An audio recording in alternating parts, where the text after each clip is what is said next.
terms of what you were talking about, yeah, Matthew 9:8, Moses permitted divorce because they were hard of hearing at the time, but from the beginning it was not meant to be so.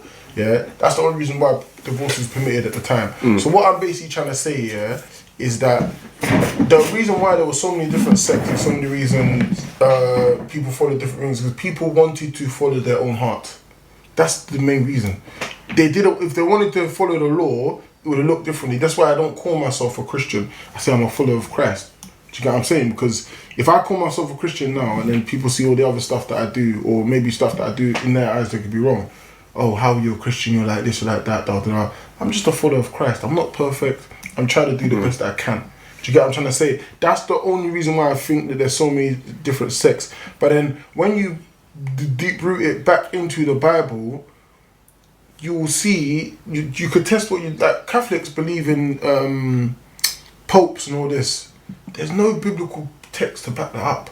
Zero. This is something you've invented and you've then now tried to put that in law. It's clear that what you're doing and what you're saying is contrary to the Bible. Very clear. So that's the test that I would put for everybody, whatever a sect is. There's even another Christian sect here. I spoke about this to you earlier. Bro, these lots pray to angels, bro. Nothing biblically in the Bible about that at all. But you go to church every Sunday, praying to angels and doing all of this. Again, you're contrary to the Bible. That's why it's so important. And the Bible says you will know them by their fruits. And I think this is why, and again, I agree with everything that you said, but I think this is why, the same reason why humans are always getting in trouble biblically is the same reason why it starts to make the Bible lose its validity, because it's so easy for humans, how do you phrase it, humans' own desires to get in the way of what 100%. A message originally was. Because that's just another version of Chinese whisper, but in a different way. But you know why though? Because and the Bible explained this so perfectly. Because we live in a broken world, and because we live in a broken world, this is why these things are going on. You see what I'm saying to you? In the sense of why we want to be lovers of ourselves, and why we want to love our pleasure and all of this. As a man, any man who's watching this knows, yeah, and I'm sure you could probably agree, if you can conquer your lust as a man and your kind of your inclination towards women, you're a superhero. You are a Superman. No, 100%. Do you know what I'm trying to say? We are inclined to have all of these, like we've come from a fallen world. Do you know what I mean? So it's the same with like Christianity. If you could follow the law to the letter, bro, that does not mean you're perfect. It means you're doing the best that you can. Do you know what I'm trying to say? And that's another reason why Jesus had to come down, because God wants perfection. He strives for perfection. That is what it takes to be close to God, to be perfect. This is not attainable by any means. Because you could be perfect now for most of your life. If you then do something wrong or you then commit sin, you've then separated from yourself to God spiritually. So then that goes to show there's nothing we can do as human beings to reach this level of perfection. So we had to have a sacrifice to come down for us and to take the sins away. And people could be like, oh, but why? God is so great and God is doing this. Why can't he didn't have to do that. But God is a just God. Bro, you're preaching, bro. What's your point? I feel like I'm in Sunday school, man. What's the point that you're making, man? This guy's going so ham, bro. The point I'm basically trying to make is that it's human nature in us that takes us away from God and makes us create all these other sections. But what if that same human nature got in the way in the early creations of the Bible and has influenced its original message? That's my point. How can we trust the validity if humans keep fucking up and they stay fucking up and been fucking up? Do you know when people say that though? But what is the message of the Bible? When you read the Bible, when you maybe you haven't read it, but what's the message you get from the Bible? Well, overall, I'd say the overall arching message is that follow one God.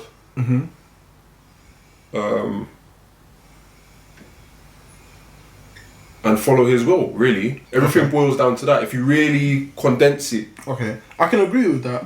So what's been changed? Well, we don't even know what his will is.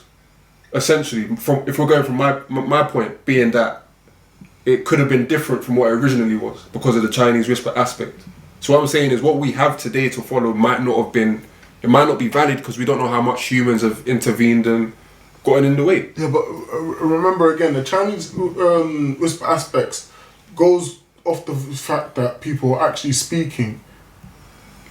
Chinese whispers is, I'm whispering something into my ear.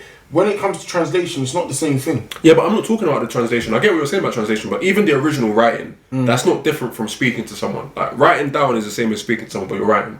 So if the original writings and all of this stuff was different from the actual account, or you know what I'm saying? Okay, then, that's what you're saying. Then potentially there could be that's the main thing that I'm saying. I could agree with you on that because, but the only thing that I would say is that if God is real and if God actually wanted to produce a book for himself, these are meaning like little things that you wouldn't even. Do you know what I mean? I wouldn't dispute that. If he is real, then obviously the story is real. But what I'm saying is, all we have to get the story from is a book. So that means that our whole the whole thing really relies on the book. So therefore, the validity of the book is very, very important because we get the whole story, the whole belief from the book. From the book.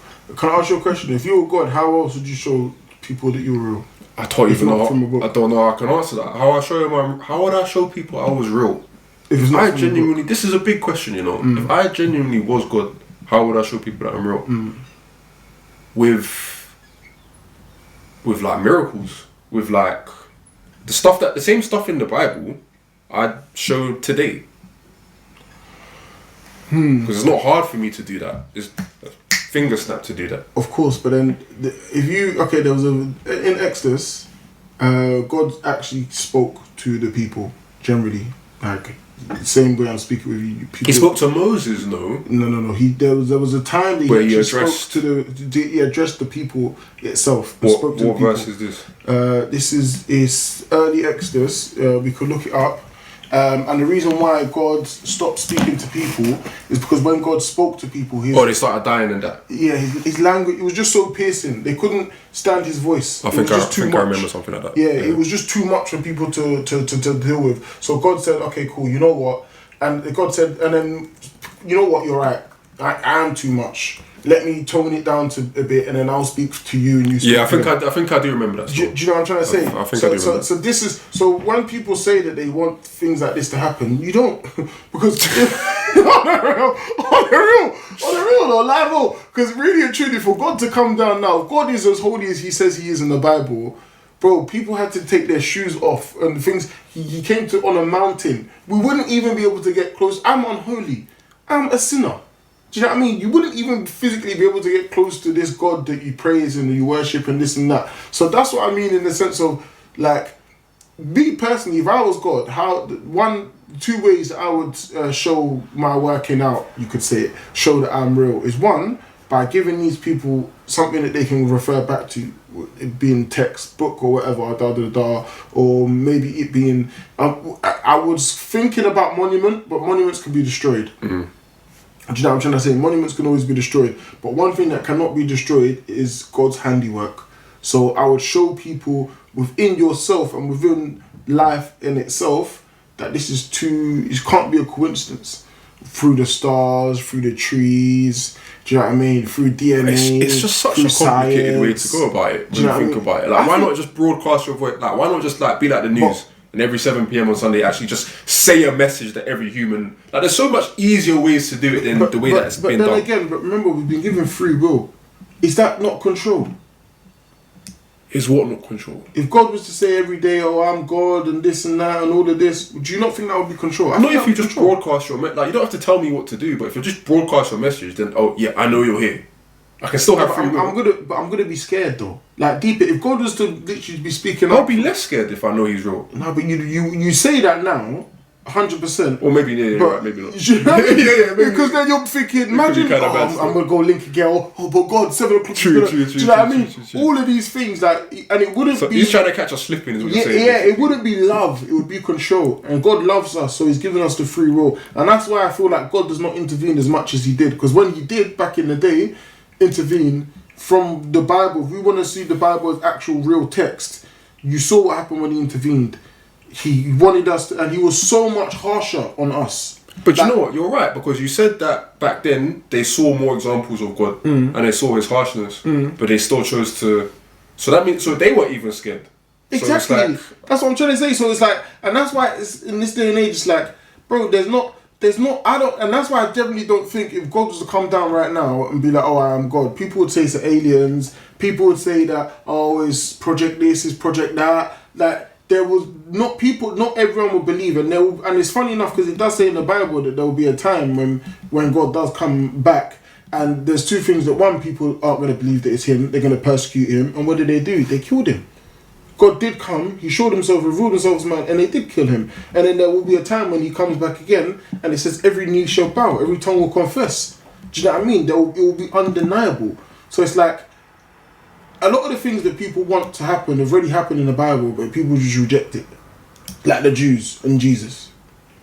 Do you know what I mean? I just feel like there hasn't been anything monumental enough. Like even no, you say that, but even I reckon, because I used to think, whoa, why did Jesus not come back all sooner? this time? No, not even. Oh, you mean? Why didn't he come back more closer to our time? Why did it have to be 2,000 years ago, where it's less documented and this and that? Like, why couldn't? What do you mean? He hasn't come back yet? No, but I mean. Oh, you might have to come. Yeah. Why? No. Why didn't he? Like, because it's 2,000 years since he died, right? Mm-hmm. Why couldn't it be 1,000 years or 500 years or recent memory? Is what I'm trying to say. You mean you're saying why did we have to be born this far out? Not even we before this far out, but in the sense because if like, we were born earlier, we would have been closer to it. No, of course, but I mean in the sense of you could like, even though I believe that it's been documented well, but I mean in the sense of imagine if Jesus came through the internet era, you'd have videos, you'd have this. Oh yeah, for the first time. Yeah, that's what I'm trying to say. So there will be a lot more proof that people want his existence. Yeah. But then the reason why I believe that he didn't come in this time. He would have died sooner.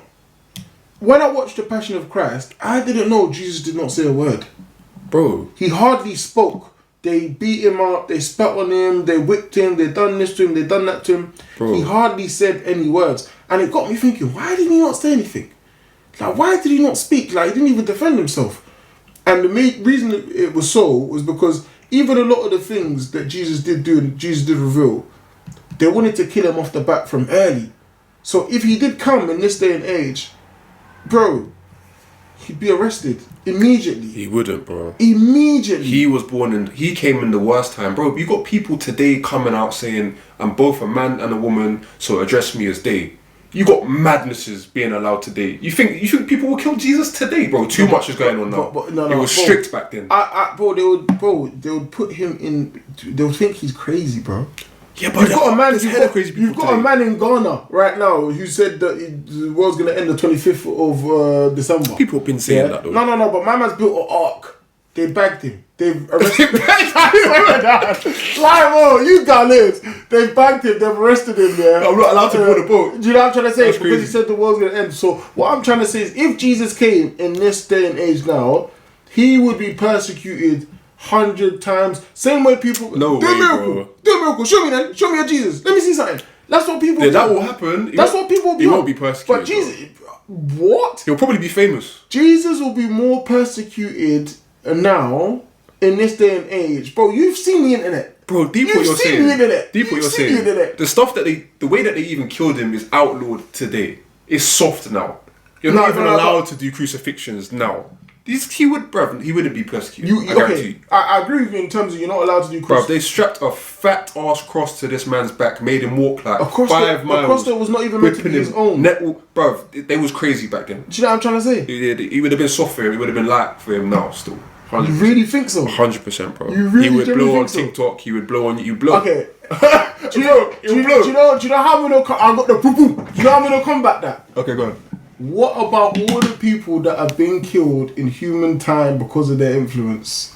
Martin Luther King, the most recent one, Charlie Kirk, yeah, JFK, all these assassinations, all these people that had power and they were killed. Why? Because they saw that the power that they possess. You could even argue, people say like Michael Jackson, all these things like that. Do you know what I mean? Tupac, all of these people, bro, who were not Jesus, who were not God, who got laid down. For what? Do you see what I'm saying to you? But they got laid down because Jesus wouldn't. Okay, no, you know what, you're right. 100%. You say they're still even just shooting Jewish people because they're Jewish people. So he might not go with me. They would have got head tops. Yeah, I hear. You know what I mean? Like they would have killed him easily, quickly. Like to the point now that I'm Jesus. Even before he got out of the room, the phone would be listening. CIA, yo, brother, we got somebody. Yeah, I hear it. He's gone. I hear it. Like, immediately. In a way, though, I still think it would be less punishment than what he had to go through back then. Bro, bare feet. There would be mobs. Nettles. People out there saying when they say free Palestine, they'll be like, who's this Jesus Christ, brother? Well, actually, people will be on him. He would just be treated like anybody else that's claimed to be divine. No, but the difference like is... Like the Mormon guy. But the difference is these they had no miracles to back it up. Oh, so you're saying that he'd come and show miracles? Yeah. If you show miracles, no one's going to be onto him, bro, because there's proof. No, but I agree, but in a sense... There's a... Netflix trying to do a little thing about it, actually. Not with him coming back? If he was to come back. Like a modern day version, bro, and it's mad, because... Yeah, it will be publicised all over the world, definitely, but... It would be... It's kind of like... If you read Revelations, it's kind of like what will happen at the end of the time. Where, pardon me, there's going to be somebody... The Antichrist will come back. The Antichrist will come back, pretend he's this and pretend he's that, and people fall into that. You see what I'm saying to you? And this is written in the Bible that people will be deceived and they will take the mark and all of this and all of that. That's not Jesus. And he'll perform miracles and he'll do this and he'll do that and blah, blah, blah. Do you get what I'm trying to say? It's just like... I don't think that was the case. And the reason why, and another reason, God wants people to worship him wholeheartedly, not because they see miracles. Personally, I think it's too easy. It's like, do you want your girl, as a man, do you want your girl to love you for you or for the things that you could do for her? Yeah, I agree with what you're saying. Yeah. I understand the concept behind it. Wow. The story makes sense. Yeah. It's just whether is the story valid. Valid or not. That's the thing. You know what I'm saying? So but the story makes sense. The story. If the story didn't make sense, so many people wouldn't be it. Just like people aren't stupid. So it's clearly good. You know what I'm saying? You know what I mean? And this is why I believe that people don't believe in God or the Bible, because they choose not to. Not because there's no proof for them to believe in that. It's just the choice. And people need to be honest with themselves. And I don't believe in the Quran because, bro, I've seen... That's actually a good question still. Why don't you believe in the Quran, or why don't you believe just in Judaism? What makes you choose the Christianity element of it? First of all, Judaism, the reason I don't believe in Judaism is because if you can kill somebody, your own people, literally, that can't be a reason. You know, on the real though, you can kill your own people who comes as the Messiah and who's said that they're gonna do this for you. This was predicted. It's not even that he came out of nowhere. If you read Isaiah, I can't wait to read Isaiah. I cannot wait to read Isaiah because the amount of predictions that are in Isaiah alone, unbelievable. Like, I generally cannot wait to read Isaiah. Right now, I'm nearly finishing Deuteronomy. I'm on Joshua, next. But when you read Isaiah, you know all these prophecies and all of this. There's no way you can deny Jesus. Because you can, man. There's not. It's not that outstanding. Bro, if I go to Isaiah right now, yeah. Because a lot of things can fit a lot of things. Nah, but I'm saying Malcolm X could be the Messiah. But the way, or Martin Luther King, the way it was, and he died. You get it? So these things can be fit to people based on perspective. No, the way it was written, there's the thing, man. Bible, yeah, cool. Bro, let's say, if I go to Isaiah, so this is just some of the Masonic prophecies. Isaiah 7:14, a virgin shall conceive.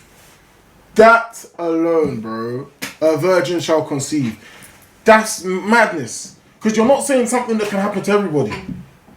No, but wait, hold on. Okay, so say again. Isaiah 7:14 predicted and said a virgin will conceive. Yeah. Okay. Referring to Jesus. Yeah. If it was something like, a woman's gonna have birth in Bethlehem, that's something that happens to bare people. This is something that's never heard of. Yeah? No, that's not true. Old Testament. That's not true. When have you ever heard There's older stories that have predicted a virgin birth. For example, the Egyptian stories with Horus. It's literally the story. If you ever actually take the time to go and read the old Egyptian stories, similarity. I've read them and I've seen them, yeah. But are you telling me this is before or after? I'm saying it's before. No, I'm saying this is after. The concept, the idea of a virgin conception has already been done. So I'm not. And you got to remember, Egypt and Israel are right next door. So this one has heard this one's stories and this one has heard that one's stories. Of course, but what I'm basically trying to say is that how do you know it came before? I could use your same argument. Just basically archaeology. What archaeology? Man said what archaeology? But on the real though, there's nothing. If you can show me that it came before, fair enough. Alright, so then. But there's nothing to actually prove that these stories was around before this was written. Is what I'm saying. What we'd have to do then, I'd have to ask you is what date? How far back do you date the Jewish people going to? No, not even Isaiah. The Jewish people as a people, because obviously they've written all of this. Do you know what it is? I read when I read the Bible, I actually generally read it as in what it actually says in terms of the word of God, in the sense of like, bro, from the beginning, God created heaven and earth, all of this. So I would say, when I think of all these things, from the beginning, it always spoke about... So for you, there can't be before because it says... Yeah. Okay, all right, do you see what I'm saying? And that's just how I see it. And it makes sense because you had the Tower of Babel, all of this, when languages changed, all of that stuff. So to me, it makes sense, innit? Well, aside from the conception, the miraculous conception, what's the other prediction from Isaiah? There's more. Isaiah 9:6, the government will be on him. Which is basically what we spoke about. There's so many people, bro. That's Martin Luther King. That's Malcolm X. Fair enough. Okay, you can have that that's one. Gandhi. That's too many people. Isaiah 11, 1-5. The Spirit of the Lord will rest on him. Yeah. Isaiah 53. The whole of Isaiah 53 is firing the rust up, booth. Then I'm loading bro, it. I'm loading it. Bro, not only does it talk about he's going to be pierced for our transgressions, it talks about them ripping his garments and casting lots for it. It literally is word for word the crucifixion of Jesus, bro. To the point where even if you had cohesion, you would not be able to copy it down word for word as in what was happening, bro. It's impossible unless you were the soldiers that were killing him at the time, or you have to have been collusion. Like Isaiah 53 is bars. Okay. Now here's the problem. Go on. If the New Testament is written after the Old Testament, that means the writer is aware of all of these prophecies. Let's go with your logic and say he's aware of all these prophecies. How are you going to say, like, okay, just the ones I mentioned alone, the virgin shall conceive, How are you going to, thousands of years later or hundreds of years later, say that, okay, this person has no, like, are you just waiting for somebody to be born without a dad? Is that what's going on? You could just write a story. Okay, let's say that they write it and it's not real, and Jesus was actually had a father, which I don't believe is the case. Yeah. Wait, hold on. Whoa, you don't think Jesus had a father? No, bro, he's immaculate conception, bro. So who's Joseph? It's his stepdad. Joseph he didn't consummate it. Like, so, okay, let's just say, so the virgin shall conceive. So you don't believe in that, fair enough. The government shall be on him. What are the chances that the government are going to be on him? Generally. They're huge. Okay, let's agree with that. There's going to be on him. What are the chances that the Spirit of the Lord, so who is called as God, will actually rest upon him? Bearing in mind, from the first three things you said, this person's a liar. It's all a scam. It's a facade. So what are the chances that the Spirit of the Lord, that God will actually be with this person who is pretending to be a facade? And that means, was Jesus in on it too? Wait, you're confusing me. I'm so confused. Okay, though. So from the first two things you said, he shall be a virgin and he shall be a government. You're basically saying that could be anyone.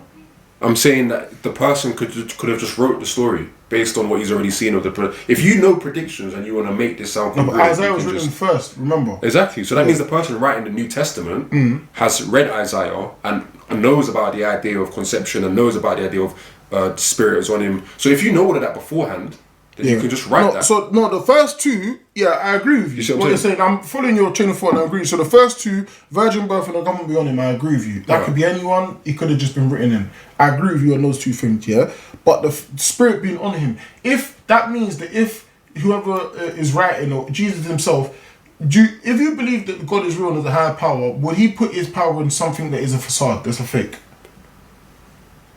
I get what you're trying to say. So you're trying to say if the reader truly believed this, then he wouldn't. No. What I'm trying to basically say is in the sense of, let's say whoever was the one who wrote it down, let's say it's all a cohesion that they're in cahoots with each other, Right. The two things they could have done cahoots, I agree with you. But the fact that the Spirit of God will actually be with this person, you can't make that up. Even if, I can make up that the government's on him, I can write in the fact that it will be birthed with an immaculate conception, but I cannot make up that God is with you. But if you're just writing a story, you can write whatever you want. No, but there has to be proof, in the sense of, like, I can't say, God is with you, and then not perform, and then all the miracles are false and all of this are false. And even if let's just say, why not? Let me even just concede to that one as well, Crucifixion. crucifixion wasn't even around at the time Isaiah was writing this, bro. It was not a thing. Does it say crucifixion? No, if you just summarize Isaiah 53, it literally says how he's gonna die. He's gonna be pierced. It done it to summarize. It didn't, because all it said was, it described a servant who is innocent but suffers deeply for others, taking their punishment so they can be healed and made right. Though he is rejected and killed, God ultimately vindicates him and brings him good out of his suffering. So it summarized it too much, like it missed out the key details. Okay, so basically, in terms of everything that is written there, that is basically describing the crucifixion. So my whole point, in the sense of like, even if somebody was in cahoots and this was all fake and it wasn't real, yeah, there's no way you are telling me, yeah, that you can then write up the crucifixion. And but remember, if you've ever watched The Passion of Christ, he was never meant to be crucified. Pontius Pilate punished him first and wanted to let him go. Even he took him to Herod. Herod laughed at him. He said, "Right, I don't want this guy. Take him back." Took him to Pontius Pilate initially. Pontius sent him to Herod. So he then came back to Pontius Pilate. This is 3 times. So it's like, if this was actually meant to be written in the sense of, okay, cool, this is what happened and it's all made up. You're not gonna, like, they didn't even want to kill him. They even, to the point where Pilate even said, okay, cool, I will release this person. That there's too many variables to place. Pilate said, okay, I will release either Jesus or Barabbas. What did they say? Release Barabbas, the murderer. The cross that Jesus carried, and this is what makes Isaiah 53 so powerful. I didn't even know the cross that Jesus carried. It was so difficult for him because it was made for a bigger man. This is why they talk about them nearly breaking his arm, even though they didn't break his arm when they put him on the cross, because it was a bigger cross for him. It was so difficult for him to carry because he literally took the punishment of somebody else, which is what the Bible's been saying from time. You cannot write that up. This is documented. But I don't understand why. Because the stuff that was written is documented. If you want to write that up and have no historical proof or evidence, fair enough. But we can agree that Jesus was crucified. Yeah, I think we can agree that there was somebody called Jesus that was alive around that time. Yeah, I think so. So what I'm saying is these facts are not made up. But why not? They're real. How does that make it real? You just said it's real. I said a person is real. So and you believe that he was crucified. Yeah. But okay, two other people were crucified right next to him. That wasn't crazy. Of course not. It was not crazy. But the fact that is, I'm saying in the sense of he was okay. Can you agree that he was not meant to be crucified? He took on somebody else's punishment. Not meant to. I can't agree to that. Why? I don't know that to be fact because that's part of the story now. See what I'm saying? That's the story. Just like how you can write 3 seasons of something. If you were to go to learn it from, because even remember the Tacitus, Josephus, even these lot. But all these lot have said is that it's somebody whose led the Jews have died, and he was crucified. Yeah, but people were crucified for people. There was someone crucified for being a thief. That's a perfect example. So why isn't the other two resembled? Why isn't the other two not Jesus? Because he wasn't a political leader. Like, for example, Jesus people go jail. was a political leader, though. Of course he was. No, he didn't. Of course he was. They saw him as a political leader. That's why they saw him as a threat. That's what I mean. Yeah, but everybody else saw him as that. So that's why they talk about him. That's not how he came, is what I'm saying. Yeah, but no, it's not important how he came. If we're talking about how everybody else referenced him, the reason why Jesus specifically would be spoken about, and not the thief and these other people, because they weren't big political people. Like, so basically, from what you're saying, he had some validity to it. He had a following. But bare people have followings, bro. Gandhi had a huge following. No, but Luther King had a huge following. But what I'm trying to say is that the difference and the key difference here is, these are not claiming to be something else. Yeah. Do you know what I mean? Jesus claimed to be God. No, the story is about Jesus claimed him to be God. No, but he claimed to be God too. We don't know that. That's assuming that the Bible is correct. No, because deep it though. Because nobody has heard Jesus' voice themselves that's alive today. A lot of people have heard his voice. Yeah, definitely. Oh, but you know what I'm saying? Like, nobody, like, if we're going off the Bible, all we can say is that whoever wrote this, they were either with him or they weren't with him. But I honestly, and this is a belief, do you know what, and this is the kind of revelation that came to me the other day, bro, like, you know me, you've seen my life, so many crazy coincidences, things, all of this. I remember one of my prayers used to be, oh God, please, like, let me have like an encounter with you and this and that. I always used to pray that, and one day God is like, so wait, what is your life not a testimony? Like, look at all the crazy things that's happened that I've got you through. What more do you need? That's literally how it came to me. Like, what more do you need? You're always praying for an encounter, praying for this, praying for that. What do you want me to do? Come out of the bush like Moses and come out of fire, or come in between your mist and da da da. And it just made me realise, yeah, that if you as a person are actually trying to seek God, you will find God. And that's 100%. If you generally want to seek God, I want to know that you're real. I want to, because all it is, it takes faith at the end of the day, right? And what's faith? Faith is believing in something that you don't, that there's no evidence for. Sure. Yeah, I'm trying to say. So that's literally what it is. So I generally, and that's why I believe that it's a choice why people don't want to believe in the Bible, that I don't want to believe in God. It's not that there's not any evidence to prove it, or there's nothing to actually show them that that's the case.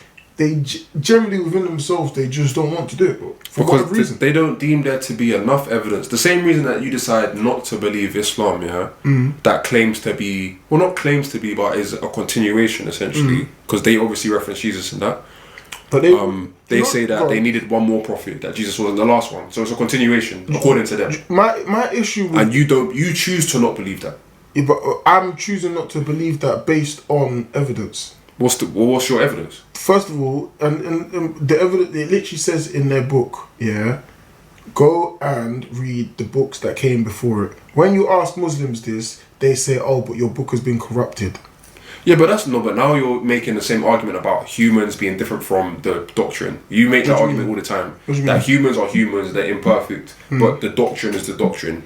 And you're trying to say Islam is the humans, but the doctrine is the doctrine, though. No. But in the sense of, there's no similarities. If there was in this, of course there is, bro. If there was, there's not. You have the exact same characters. How can that not be? How do you get any more similar than that? And you know, and let me rephrase. They have Jesus.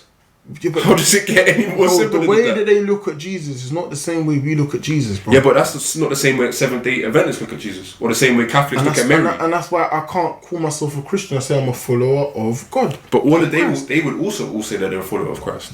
But if you revert it back to the Bible, and that's why I'm saying the Bible's so important, because this is not my own there's a lot of things that I do that the Bible won't be happy with me doing. I'm trying. I'm not gonna now say, oh, like the OnlyFans thing. I'm not gonna be like, oh, but God loves me anyway and this and that, bro. You're going against something that He said. That's not me judging and saying that you can't be a Christian or you can't be this or you can't be a follower of the way or whatever. No, you just have to be real with yourself. Do you know what I mean? Yeah, you have to be real with yourself, and that's why when it comes to these Muslims, it's like I ain't got nothing against Muslims at all. You love everybody, you love your neighbour, whether you're Muslim, even, gays and all these other people. I ain't got nothing against any of them at all, because it's not for me to hate. It's what God doesn't like. And God 100% makes it explicit, that He even said that you shouldn't use other God's practices to use it to serve Him. He's not happy with that. He doesn't want that. He don't want you to use other good practices that you use to serve God, of their customs, to serve Him in that way. But from their perspective, they're not doing that though. From their perspective, they are following God, and God has said there's one more prophet. That's their perspective of it. Do you see what I'm saying? God, of course, God has said there's one more prophet, but you've rejected the prophet that He's came. No, they haven't. They haven't rejected. They've just said that He's not. They see Jesus as a prophet, but they just say that He's not the last prophet and He's not the son. They don't, and that's the main two things that Jesus came to be.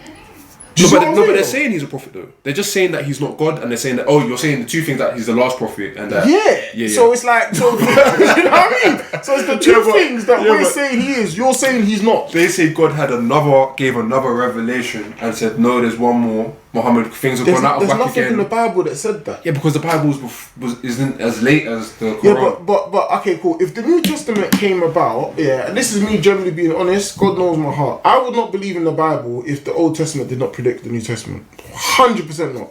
Wait, say that one again. So if I would not believe in the Bible if the Old Testament did not predict the New Testament. Okay. I wouldn't believe in the Bible. I would not, generally, because it's... Do you know what I mean? It's now something different than what it is. Okay. But the fact that the Old Testament... And even if we go back, I promise you, maybe even in your own time, you read Isaiah 53, even without knowing about what is in the crucifixion, bro, it literally says everything that happens. It's prophecy, bro. It's prophetic. It says what happens within the crucifixion. There's no way that whoever would have written that down would have, because bearing in mind, you would not know that Isaiah 53 relates to the crucifixion if you've not read the whole of it. Yeah, do you know what I'm trying to say? You would not know. So that means if whoever wrote it said that means they would have read the whole manuscript of the previous Bible, and not only that, but there would still have to be cohesion. And going back to it, 40 authors over 1,000 years, yeah.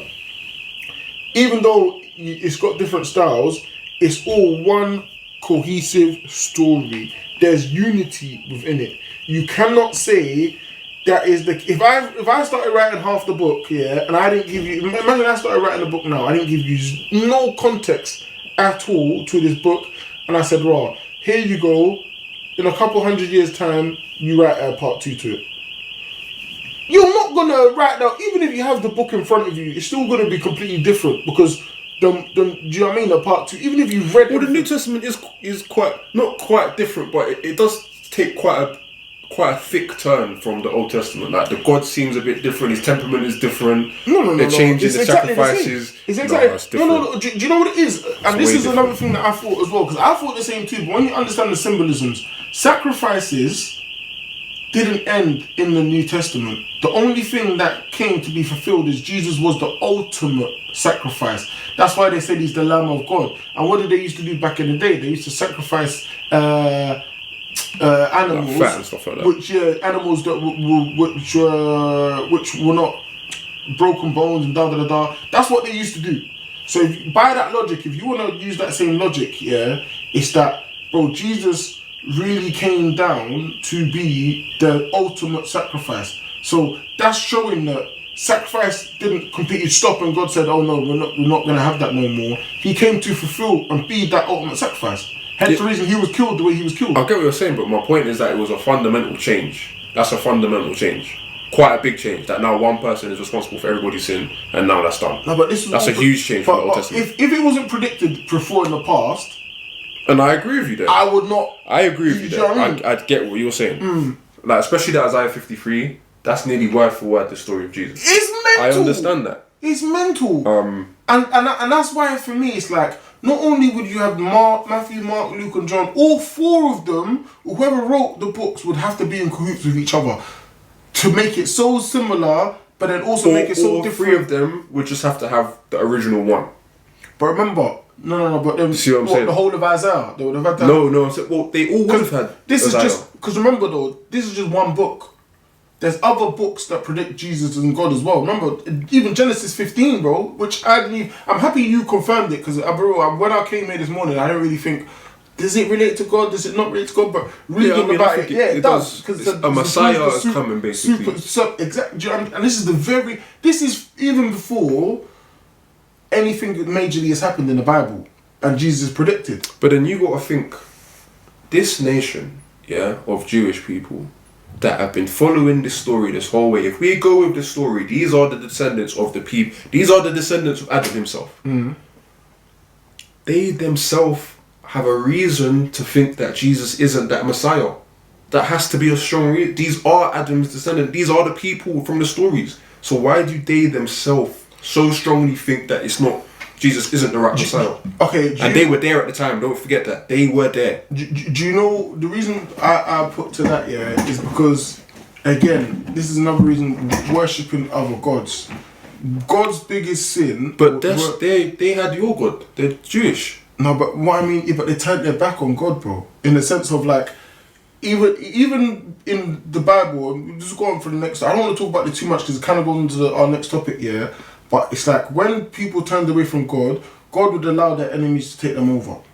But that's exactly what he was trying to prevent, though. To the point where there was even a story, Balaam and Balak, and this is a story about. Have you ever heard a story about a talking donkey in the Bible? No. So there's a story about a talking donkey in the Bible, and what happened? There was a king, and he wanted, basically, he asked a man called, I can't remember which way around, Balak or I think Balak was the king, Balaam was that priest or whatever, This is not in the same area. He lived in the opposition land, right, They worshipped completely opposition line. This king came to him and was like, "Raw, I want you to curse the Israelites because I know that they're coming." Yeah, the priest was like, "I can't do that because that basically saying that God would not want me to curse them. Like these are God's people. Like remember, he's in a foreign land. Yeah." To the point where he called for him so many times. Long story short, the guy was going. He was on the way to the king at one point. The angel came down. Basically, a light came down and was like, "Oh, you're trying to persecute. Basically, you're not doing what I'm telling you to do." Basically, the donkey ended up speaking and saying, "Rah, like, what have I done to you? Whatever, da da da da." Long story short, the whole story is basically what I'm basically trying to get out of this story is that the Israelites are God's chosen people. But what is God's actual chosen people is people that believe in him. Hence the reason why, remember back in the day, you had to get circumcised. And even when you had slaves or servants or whoever you call it, for you to be part of under God's control or God under the umbrella, you get circumcised to show that you're part of God's people. And then you basically inherit that promise. You didn't have to be from that region. You didn't have to be an Israelite. You didn't have to be from that place. What, in the Old Testament or New Testament? In the Old Testament. You did. You didn't. You definitely did. So why did people get circumcised to come under the promise? The Israelites got circumcised. It was, and they even allowed other people to get circumcised too, to be part of them. Like who? Who got circumcised that wasn't Israelites? People. In the Bible, bare people. Like even when it came to the slaves that they had, even when it came to foreigners or sojourners they had from other lands that wanted to be part of them, they would have to get circumcised too. But they wouldn't get the same. They would. They wouldn't be part of the same. They might have to follow Moses' law, but they weren't a part of the same. Everything in the Old Testament was just for Israelites. And that's why the New Testament was important, because it opened it up to the other nations. Not at all, because it even says that Jews. It wasn't. I promise you it wasn't. Because there's a verse that says even to be fair, that's it. The first I'm thinking of, I do think is New Testament, but it says either Jew or Gentile. Yeah, that's New Testament. All under one, whether Jew or Gentile, but all under one, under God. Basically, it's saying. So fair enough, that is the New Testament. That's what the New Testament came to do, to make it that this is for everyone. The whole of before is just Israelites. All the time, Israelites. God's chosen people. Israel. The whole Old Testament is about Israelites. Because Israelite, but the whole point of the Israelites is you believe in him. Hence the reason why when then you wouldn't need to get circumcised and you wouldn't need to do all of this stuff. It's only when Jesus comes that we could just actually believe in someone and then it's fine. No. So why would you have to get a covenant? Why would you have to be circumcised then? Bro, you look at it right now. I promise you had to be circumcised. Yeah, no, I agree with you. But that's what I'm saying. That means that it wasn't to just be about under belief. that covenant. Exactly, but you don't have to be with Jesus. You don't have to be circumcised. But the reason that was the case though was just so you are easily identifiable. No, it was part of the covenant with God. It's part of the law. And I understand that it's part of the law, but it's just another way to set yourself apart. It's like having a tattoo, bro. But God said that for you to be part of this promise that I made with Adam, you need to do Yeah. So circumcision. Right, but you don't have to do that with Jesus. All you have to do is believe in it. Yeah, I agree. Yeah, I agree. I'm just saying in the sense of that's what they had to do. That's what they done back in the day. And other people who were slaves, who were from foreign lands or whatever, could do the same thing to be part of them. I don't think so. There was restrictions in the sense of certain of them couldn't come to the temple and things like that, but they could all come unfulfilled under the same promise. Because I remember even times where they'll get married and to other tribes and whatnot, they'd still have to do the same thing. Okay, so it says the Old Testament covenants were made specifically with Israel, but Gentiles could join God's people. Literally, and they could be a part of it. That's why and that's another reason when Jesus came, he eradicated all of that stuff. But they generally could be a part of the same promise if they did the same things, follow the same things. Do you get me? I think priests and whatnot still had to come from their own nation. Yeah, fair. So fair. So yeah, alright, cool. So to be fair, I think Isaiah alone, obviously there's other places in the Bible, but Isaiah alone is strong enough to conclude that there was prophecy within the Bible that ended up coming true, which again shows that there was some validity in the Bible, because even though you're saying, somebody could have just written this in, it would have had to be based on fact.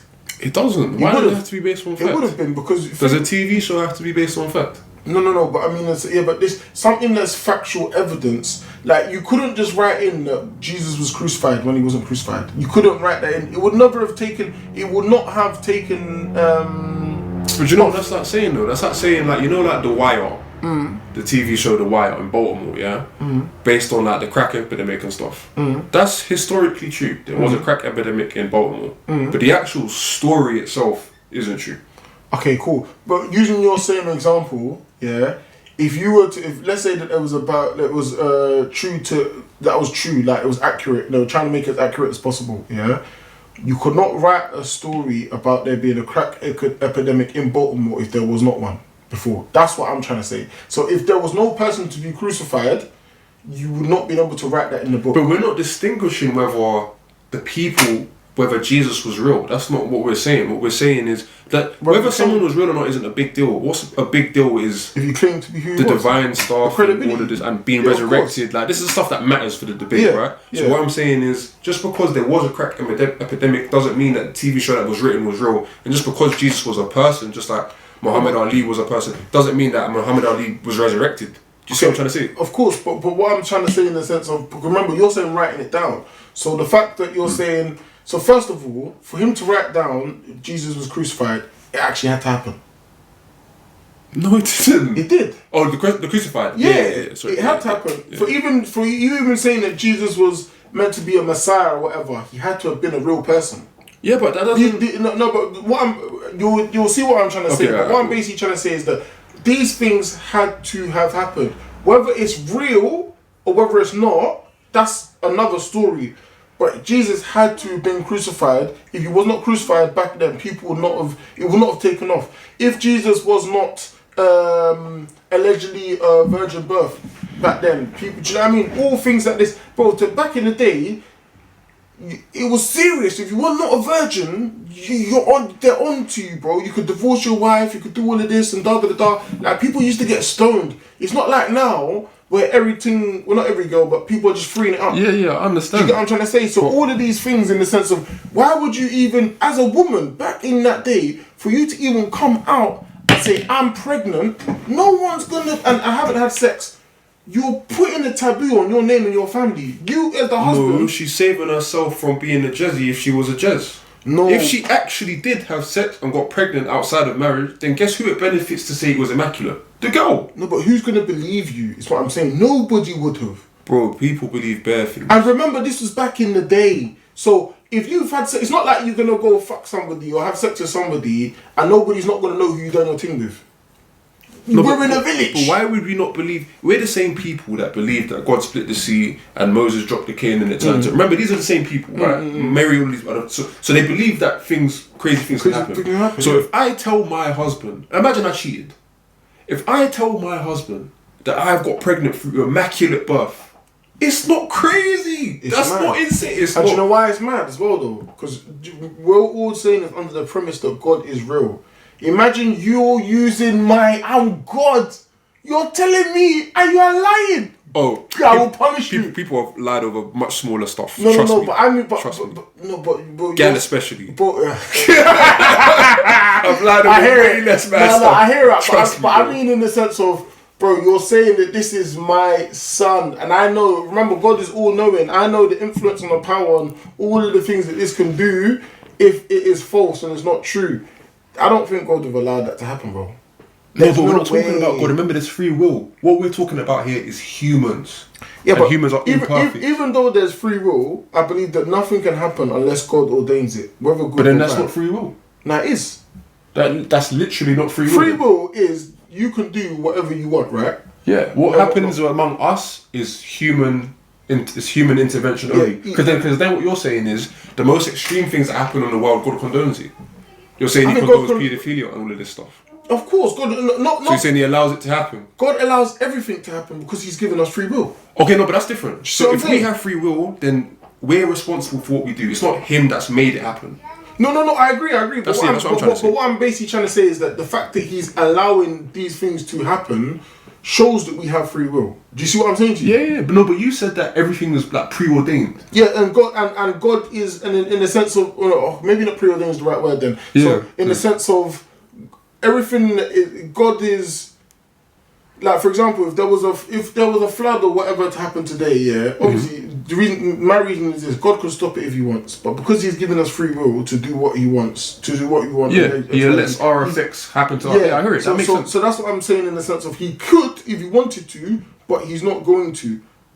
Right. So that's my point. So in situations like this, in the sense of like, okay, cool. He wouldn't have stepped in with the Mary thing, is what I'm trying to say. Your point is going backwards to you because He wouldn't have stepped in if Mary did lie about that, is what I'm trying to say. Okay, I hear what you're saying. I see where I probably... Humans would have still been humans, yeah. Like. Okay, I hear it. I'm just, to be fair, I do see where I contradict myself. I'm just seeing it in the sense of like, for example, like... It's not highly likely, but I'm just saying that it could happen. You know I don't think, personally, considering what would happen to a woman in that day and age, yeah, I don't think any woman in their right mind would even... What, lied about where their child came from? And say, women will still do that today. No. Men are finding out that kids after 18 years after their child, bro. I'd rather say that I was raped. And they'll lie about that too. No, but I'd rather say that than immaculate birth. Yeah, come on. Like, that's a mad claim, bro. Like, immaculate birth. What idiot would believe you, bro? Like, do you know what I mean, bro? Oh yeah, like it's possible. Yeah, bro. I just woke up one day and I'm pregnant. Like, come on, brother. Bro, I swear to God, yeah, I remember listening to this prison story thing, yeah, where this guy went to jail young, yeah, like 17 or something in America. Yeah. So he'd never had a girlfriend, bro. Yeah. Cool. He ends up fucking a guy in prison, yeah. Fire bud. Yeah. And the guy tells him that he's pregnant. And he believes it, bro. Is it? I swear to God. Because he doesn't know any better, bro. So it's possible. If a man in this time and age... He's a dunce. Yeah. But if a man in this time and age can believe that he's got another man pregnant, wholeheartedly believe it, then anything's possible. I don't think any guy in their right Ross Clark mind would come to a girl, unless you're a super simp, like, for her to tell you, oh yeah, by the way, like, I didn't do anything, I didn't have sex with anybody, but I'm immaculately pregnant. You would, before you immaculate, I would, bro, listen. But bro, you're not deep in the times though. We're living in the times where like, I feel like things are mad. You might think it's a blessing. You might be like, raw, I've been blessed. Bro, nobody would, you used to get stoned for things like that.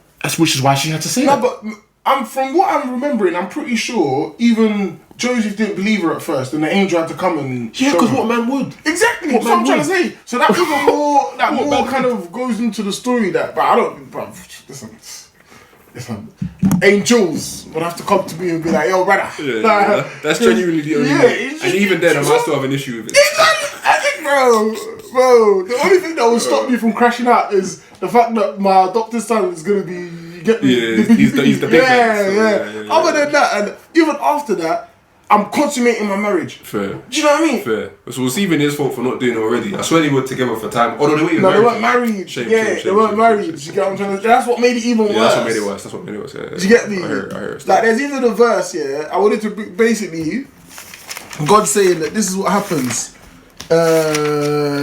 Basically, what will happen when, if you don't,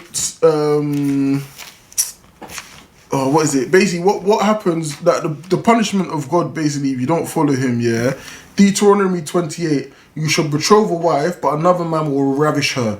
Oppressed, and you'll basically be continually oppressed and crushed. Wait, when what? I read that, yes. This happens if what happens? Basically, it's a curse. Basically, God saying that for disobedience, yeah. In Deuteronomy, saying that he basically speaks about if this is, I'll give you this, I'll give you that if you obey me. If you disobey me, God said, you shall betroth a wife, but another man will ravish her.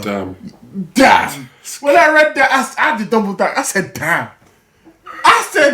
Another man will ravish her. That's dark still. Literally, you'll be continually oppressed and crushed for the rest of your life, basically, yeah?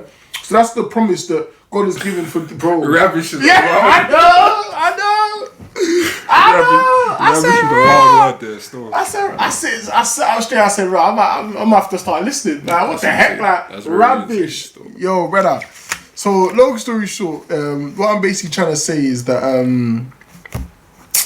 that threw me off. Yeah, that's wild. But basically, like, I forgot my point. Long story short, You know what? I think it would be a good idea for us to both like. What are some things that you've not spoken about, and what are? To be fair, I've touched on amongst the whole thing. I've touched on all of them in bits and bobs in it. So okay. I do have the thingy. But what are you saying? Do you want to like do a summary and like?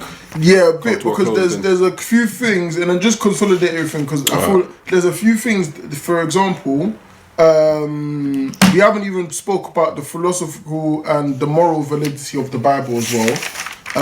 So I want to speak about that. Another thing that I'll probably speak about quickly, just because it's a bit easier to speak about, is the scientific observation that are in the Bible. 1 second, yeah. The scientific. So those are the two things. So we spoke about them in this eternal. Okay, so those are the two things that I'll probably speak about, yeah. So the scientific observation, before my last thing is just about the moral and the philosophical point in the Bible. So cool. Again, Isaiah, coming back to Isaiah again. Isaiah 40:22, yeah.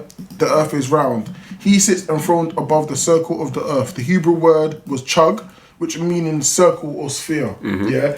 This was written before they even thought that the earth was flat. So again, whoever wrote this... Say it again. So, paraphrasing, he sits enthroned above the circle of the earth. And the Hebrew word, it means chug, meaning circle or sphere. And this is Isaiah 40:22. Yeah? So this was, again, written hundreds of years before we even knew the earth was round or not. Yeah? Job 26:7. Earth hangs on nothing. So the earth is spread out. So the northern skies is spread out over empty skies. The earth suspends on nothing. Again, Job 26:7, saying that the earth. And how would you, that if you ask yourself, how would you even have this knowledge? Oh, so back in them days. Not everyone thought the world was flat. Some people knew it was round very early on. The ancient Greeks already knew the earth was spherical. But this is before Greek. This is Old Testament. Isaiah. You see what I'm saying? No, but my point is that not the whole world thought the world was flat. Only certain parts of the world thought. So it doesn't even matter. That means there was people that have always already thought it was spherical. Fair enough. Fair enough. But what I'm saying in the sense of like, I'm talking about basing this on modern day. So we didn't believe the earth was flat until the Middle Ages or wherever. But when you say we, as a whole, like I'm talking about it being proved. Like there's actually, yeah, because back in the day, whether you believed it was round or whether you didn't, there wasn't you could not prove yet. Yeah. But now there's actually proof to prove otherwise. Even Job as well, when it talks about hanging this like on gravity, like even to think that back in the day, he probably slept someone like, what are you talking about? About the earth hangs on nothing. How can it hang on nothing? To what we see it as now is gravity. Moving on, Job 36:27 again. He drops. This one I've written it all mushy, but he draws up water. He basically draws up water from the sky and pours back down moisture, rain. Do you know what I mean? So but they could see. Everyone could see rain back then. No, but he didn't. But it just talks about how it was. So him drawing up water from the earth, going back into the clouds, then be poured back down. Like, do you know what I'm trying to say? Ecclesiastes,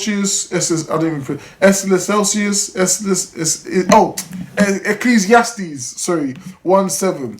All rivers flow into the sea, yet the sea is never full.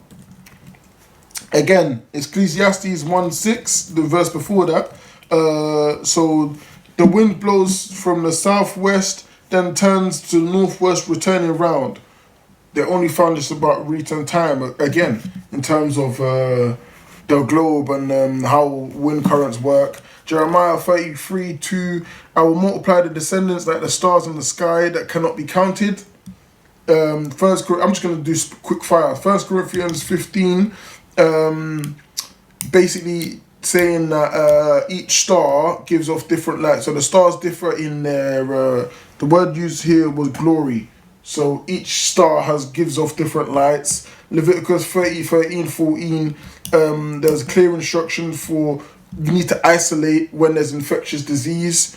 Leviticus 15 and Numbers 19 as well. It says wash your hands when you're coming into contact with dead bodies. And it also speaks about bodily discharge and washing your hands when obviously wet dreams and da. Leviticus 17, for the life of every creature is in its blood. Yeah, which I think is a mad thing because people used to practice bloodletting and all things like that. They didn't know that the life of every man was in the blood. From Genesis as well, the plants reproduce with each seed of its kind. Again, understanding that each kind produces fruit. And the last one is waste is to be buried outside the camp, and that's Deuteronomy 23:12-13. And that in the modern Middle Ages and all these other things, there's so much infection and disease because they didn't know that sewage. They didn't know that if you poo somewhere, it's going to cause all these disease. So that's a lot of things. Just reading the Bible as it is will tell you and will show you a lot of problems that we've already had encounter with. Do you know what I'm saying? So that's just me, the science that was in the Bible. And again, this could have only been known if somebody was highly educated or they had access to power or knowledge that they didn't know beforehand. And we can agree with that, right? Because a lot of these things that they're saying here, it took us a long time for us, even modern day science, to catch up with. So that's another reason why I do believe that it also holds weight to the validity of the Bible, because it's saying, all these things that are actually true. I agree with you, and I see why essentially that's a collection of proof of knowledge. This is just some. There's literally over 200. What I would combat that with is, obviously I believe that the ancient Egyptians are older than the Hebrew people, and that therefore meaning it is very easy for them to get all their knowledge from Egypt. Even if you look in stories of the Bible, where did Jesus go to grow up in his young pre-teens? Egypt. Where did Moses grow up and get most of his knowledge from? Egypt. Because Egypt was the London back then. Egypt was the United States back then. It was the civilization. They had the pyramids. We still can't figure out the pyramids. So that just goes to show that there were people other than Hebrew people that had advanced knowledge all the way back then. Just because they were displaying some knowledge in their Bible isn't enough for me to say that this source is valid. Where did the knowledge come from is the key. Well, where does knowledge full stop come from? No, but my whole point is in the sense that, because I believe that this was recorded and written in the Bible, I believe that this is knowledge that came from God. And even when it comes to certain things like all the pyramids and all the things, I believe that they were given knowledge from, some of it came from God, some of it came from the Tower of Babel and when the fall and man teaching, angels teaching men how to do this and do that, but vice versa. Whatever. Alright, so let me ask you this then. We have huge, giant pieces of metal that fly right now, yeah? That's how the old people would look at it. Did we figure that out, or did God give us knowledge for that? God gave us knowledge for it.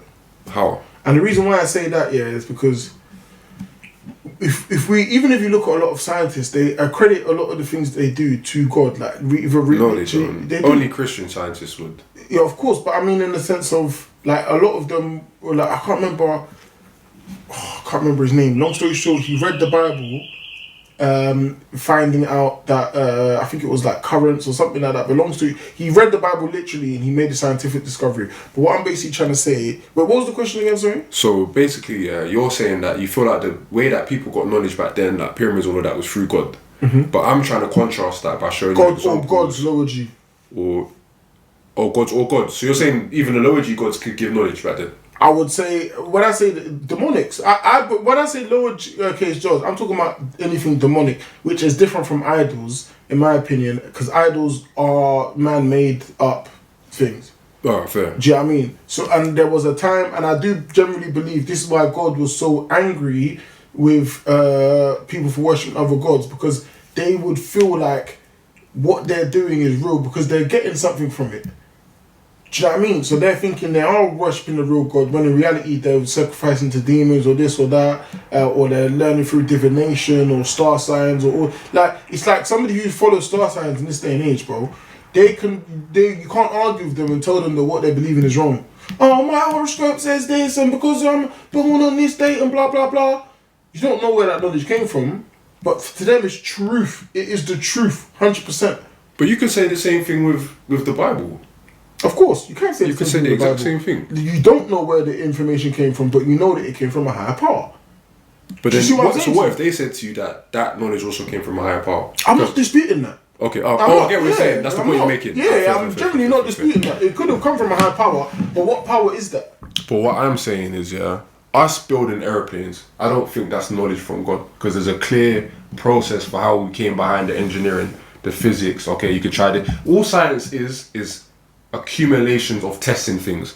Oh, I think if we do this, then this will happen. Oh yeah, that's true. Okay, we've learned this. That's all science is. So we've used that process to be able to create airplanes that fly. So why is it that they couldn't have used the same process back then to learn advanced knowledge? My whole thing is that it's not that. Okay, let me rephrase it. When I say that it comes from God, again, God has given us free will to do X, Y, Z, but I do also believe that God is all-knowing God, and He's able to give us knowledge and able to give us power. There's even verses in the Bible that speaks about teleportation and speaks about going to other places and just being translated with wind and all of these things like that, blah, blah, blah. What I'm basically reason I'm saying that is that not to say that these things are impossible, but like you said, science is just caught up with something that is already existing. Like if an angel was to transport you from one place to another, and you would be able to get into a plane, that's not to say that what the angel did is like it didn't happen or whatever. Like there's more than one answer for everything. Is what I'm basically trying to say. Yeah, I agree with that. Do you know what I mean? I agree with that. Like generally, like there's like you could use not rocks. You could use manpower to lift up a big rock, or you could use a crane.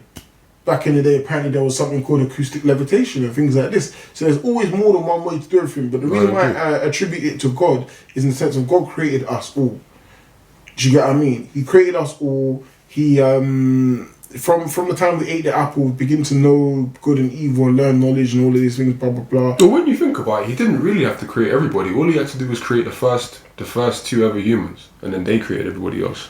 I agree with you. If that makes sense. No, I do agree with you, and obviously that's what happened. But I mean, in the sense of, like, I believe if you watch Stranger Things. No, I should though. Okay, the best way that I can explain it to you is in Stranger Things. It's like you've got like a spiritual world and you've got like a physical world, and the physical world and the spiritual world mirrors each other in a certain way. Yeah. So just because immaculate conception starts with sex, that doesn't mean there's not other things going on spiritually behind the door. It takes 9 months for a child to be born. Within that 9 month time, you don't know what could happen and this and that and blah, blah, blah. So what I'm basically trying to say that God has a part in it. Do you see what I'm saying to you? Like, and that's why, because God has a part in it, He says that God knows every single one of our hairs. Do you know what I mean? He knows us inwardly, He knows us outwardly. Before we were born, He knows who we are. And so that's the only reason I'm attributing it to God, because I genuinely, honestly believe that nothing, good or bad, nothing can happen in this world without God say so. Nothing. If God wanted to, then it's not really free will, is it? No, but it is. But in the sense of, like, when I mean God say so, for example, it's like, imagine you're an observer and you're watching, like, have you ever played Sims? Yeah. Mm-hmm. Imagine you've got like an AI version of Sims where everything's autonomous. Everything's just going on, blah, blah, blah. But you're still the ruler of this Sims game, yeah?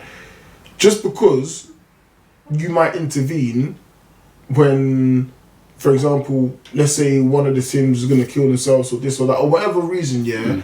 That does not mean that that person does not have autonomy or free will. You might, they might be able to get in a car crash, but you might, maybe, let's just say, for example, their alarm's meant to go off, their alarm doesn't go off or they don't hear it. Would you say that that's interacting? Yeah.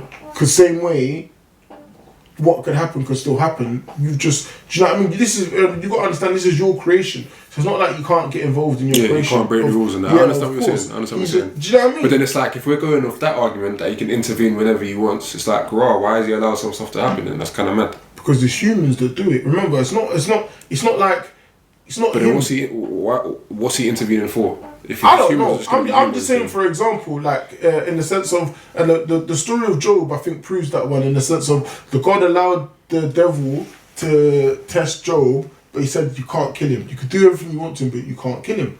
That goes to show that God didn't say to the devil you can't kill him in the sense of you physically can't kill him. Maybe the devil could kill him, but He just said you can't touch him, don't hurt him. Do you know what I'm trying to say? So that's what I'm saying in the sense of, like, that's why I attribute everything back to God, in the sense of, yeah, cool, God's given us free will and da, but He still reigns supreme. If God wants to come back tomorrow and wipe us all out, that's His prerogative. Do you know what I mean? There's nothing, but God, You gave us free will. Like, yeah, you could run, but I'll catch you. Do you know what I mean? Things like that. So I feel like this has shifted a bit off the validity topic though. A little bit still, but alright, if we're bringing it back then to what's going on, what do you want to do? Because I feel like, to be honest, I think you wanted to do moral validity or something, isn't it? Okay, cool, yeah, so if we're going to look at morality, which is the last one, yeah. I think we're probably going to agree here on this one. I think the Bible provides the consistent answers to the fundamental questions of life, yeah. Where do we come from? The Bible says that. Why is the world broken? The Bible speaks about that. Why do humans have awareness? Like, why do we have moral awareness? The Bible speaks about that as well. And what gives life its meaning? The Bible talks about that too. And I feel like all of these 4 questions that we have, the Bible can answer every single one of these questions, which then goes, in my opinion, beyond the book. It's more like a manual. Do you know what I mean? It is a manual. It's a manual with like stories and stuff to make it easier to learn, I think. Yeah, honestly, and I feel like God done that for a reason, so that not only could you learn about Him, but do you learn about the things that have gone to the past. Genesis 1:27, God created man in His own image, which then gives us a purpose.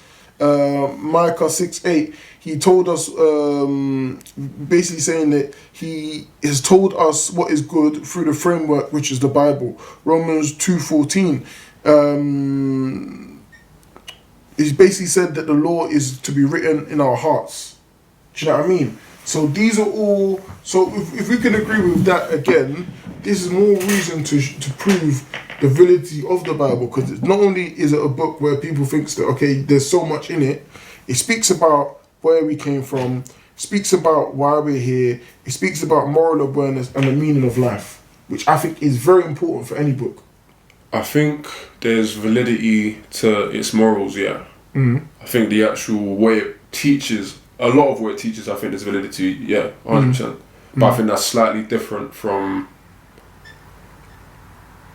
or not different, but if I was to slice up validity into different sections, for the moral section, I'll give it a pass, 100%. Because I think just because I might not believe in the origin of something, I can identify wisdom when I see wisdom. And I think the Bible's got bare wisdom. And it is a good place to get morals from if if your parents don't give you pre-installed morals or whatever.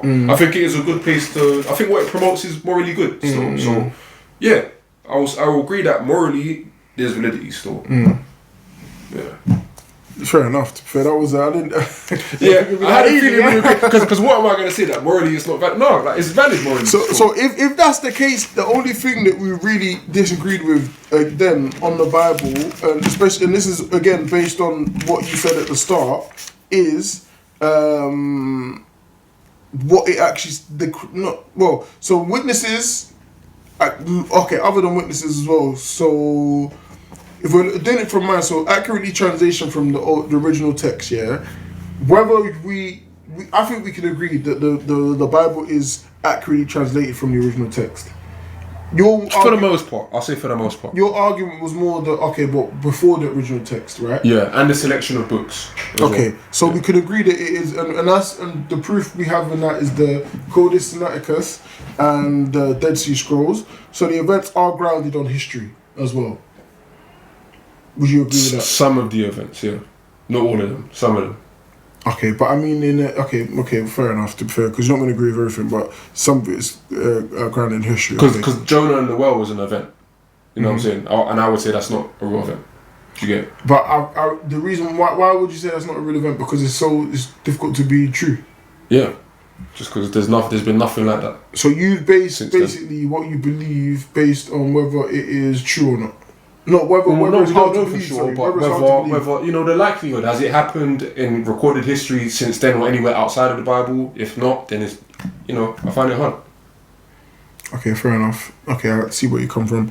Okay, so the other one was, the message has credibility based on evidence. The message has credibility based on evidence.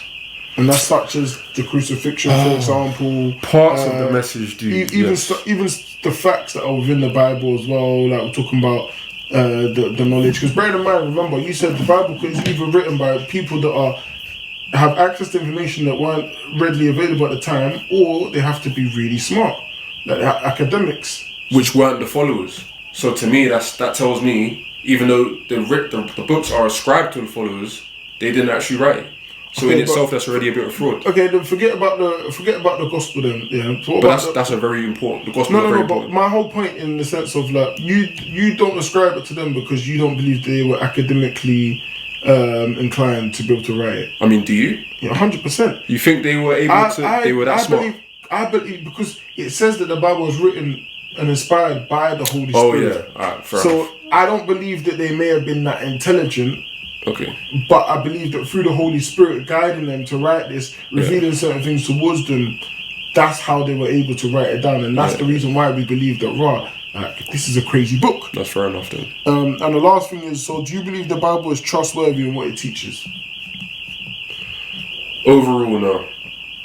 What's that based on? Just based on the story, based on the narrative, based on the non-historical. In terms of what it teaches, though. So what part is not trustworthy in terms of what it teaches? It teaches that Jesus is definitely real. He's definitely the Son of God. He's definitely, and for you to get salvation and not go hell, you need to do. I don't agree with that. Okay, I see. And that's the whole main thesis. Yes, there's a lot of wisdom in it. In bare of the stories, yes, but the overall thesis, I don't agree. But do you not agree with that? Not because it's difficult to be true, but because it's more of a personal standpoint. But everybody's belief is a personal standpoint. That's why it's all a choice. You see what I'm saying to you? But everyone's thing is your choice to believe it is a personal standpoint. Yeah, 100. There's stuff in the Bible that I don't 100% agree with, but it's not for me to agree with or not. And when stuff like, for example, just little things where it says, that you should. Even talks about paying tax and for the law of the land, and talks about things that, like, there's a misconception in terms of drinking alcohol and being drunk and sobriety and things like that. There's a lot of things that people address it differently, but because I'm got different morals, I can't now be like, oh yeah, I agree with this, but I disagree. I agree with the whole thing. It's just me who's not perfect. Do you know what I mean? No, I agree. That's fair. I feel like if you have faith. If you have faith in Christ, then you have to believe in the whole thing. Execution and belief are two different things. Because like you said, we're not perfect. Yeah, of course. But you do have to believe in the whole thing. Yeah. If you say you're Christian. You're just, literally, it's just me choosing not to follow certain rules. Do you know what I mean? It's not that, I believe I could do this, but I don't believe I could do that. And that's the difference between different denominations. And I agree with you there. Yeah. I agree with you there still. Okay, so altogether, is there anything that you would like to input, or do you think, or would you be able to say beyond a reasonable doubt, you've convinced me that the Bible is not reliable? I don't think that without a reasonable doubt I've convinced the juror that the Bible is not reliable. But I think I've put good points forward.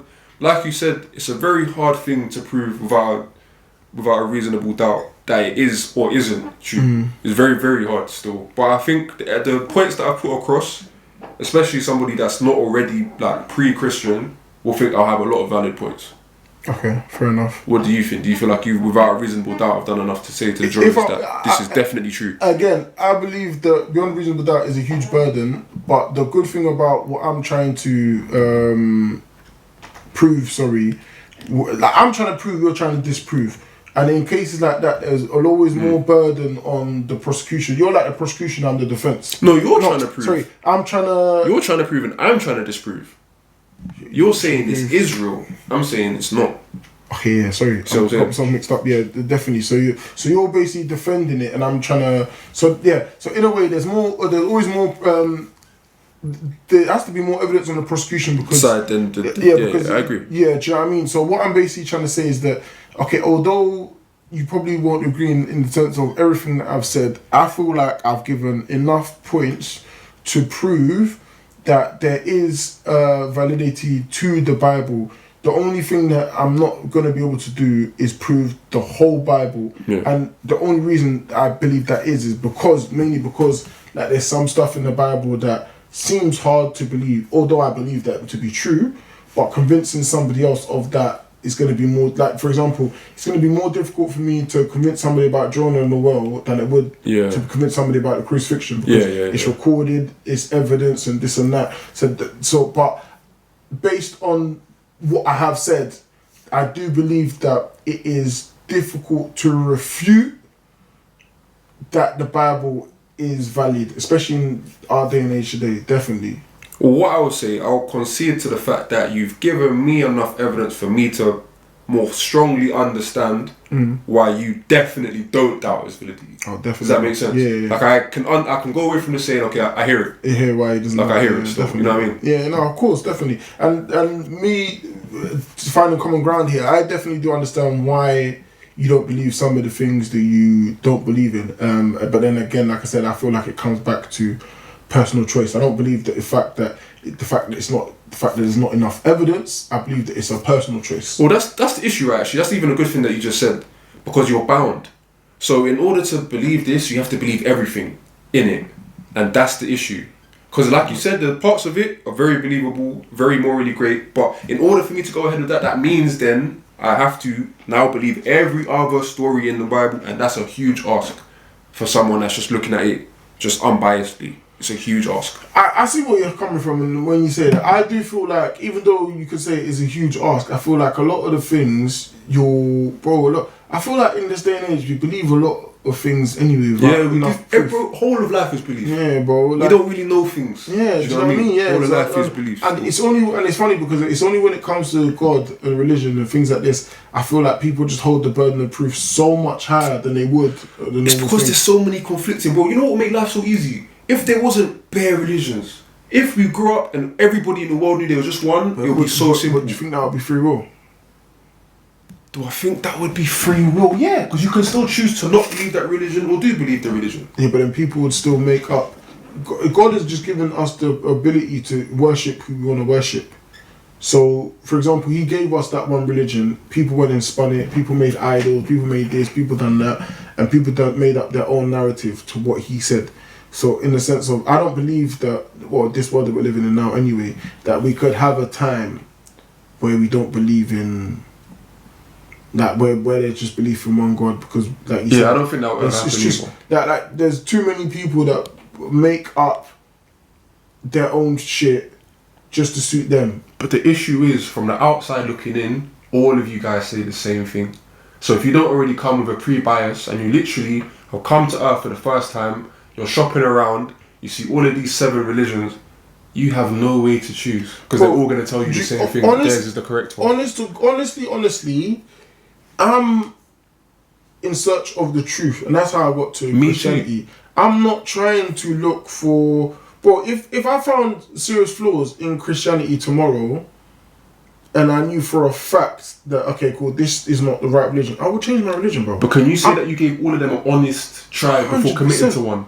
Bro, as deeply as you learned Christianity, did you deeply learn the other ones? 150% in terms of, I gave every other religion a chance. And the reason I say I gave every other religion a chance, in the sense of, okay, I might not know as much about them as I do about Christianity, because that was what I ended up going into the most. But I would say that I gave every other religion a chance because I was able to see and look at things from an unbiased perspective. Was it unbiased? 100% was unbiased, in the sense of, even when it comes to Muslims and Christianity, because you can argue that they pray 5 times, that Muslims can be seen as more devout than Christians because of how they worship their God. Definitely. You could say that. But the only difference is, when you actually look at and break down to what it actually is, this is false. Because of what they're teaching and all of this stuff and and how much it goes against the Bible. If they were all very similar, I would understand why people choose different things. And that's why I feel like people try to trick you, make it seem like they are all very similar. Just it makes them feel better. But I don't care. I don't have nothing against non-Muslims. I don't have nothing against anyone who doesn't believe in the Bible. That's not for me to judge. Whether we believe in the Bible or not, it's not my problem. Do you get what I mean? My whole thing is to love you or love whoever the same way. Do you get me? But I'm interested to see what the comments think. I'm sure that there's some points that we didn't say that we missed out on and whatnot, X, Y, Z. But before we round up, is there anything else that you think would support your point? I feel like I've said mainly everything, or any questions you'd have to ask. No, I feel like I've covered it quite well still. But yeah, I enjoyed it though. Yeah, it was a different one. That was a tough one. Yeah, it was an intellectually tough one still. In the comments, we'll see. You lot have your vote. Who do you think presented a point better beyond the reasonable doubt. That doesn't necessarily mean who won, because it was not really a win. This it's down to. Do you know what I mean? So it's down to you. What do you not think? Do you not think there is validity in the Bible, or there's no validity in the Bible? If not, give your comments below. Give your reasons. I don't want to just be like, oh, I believe in the Bible, I don't believe in the Bible. Give context. Why do you believe? Why do you not believe? Yeah, actually, do you know what I mean? What's the central reason why you say you believe that? Yeah, and I'm addressing a lot of people who comment now as well. A lot of you lot will comment. And I'm getting onto them. A lot of you lot will comment. You lot will comment, but you will not give no context, please. On this platform, I thought you were gonna say something else. It's called Faith, Fire, Facts for a reason. Faith, Facts, Fire, for a reason, yeah? Because that's what we want. We want the faith, we want the fire, we want the facts. Give a comment and give context. That's it. Nice. Say no more. Peace.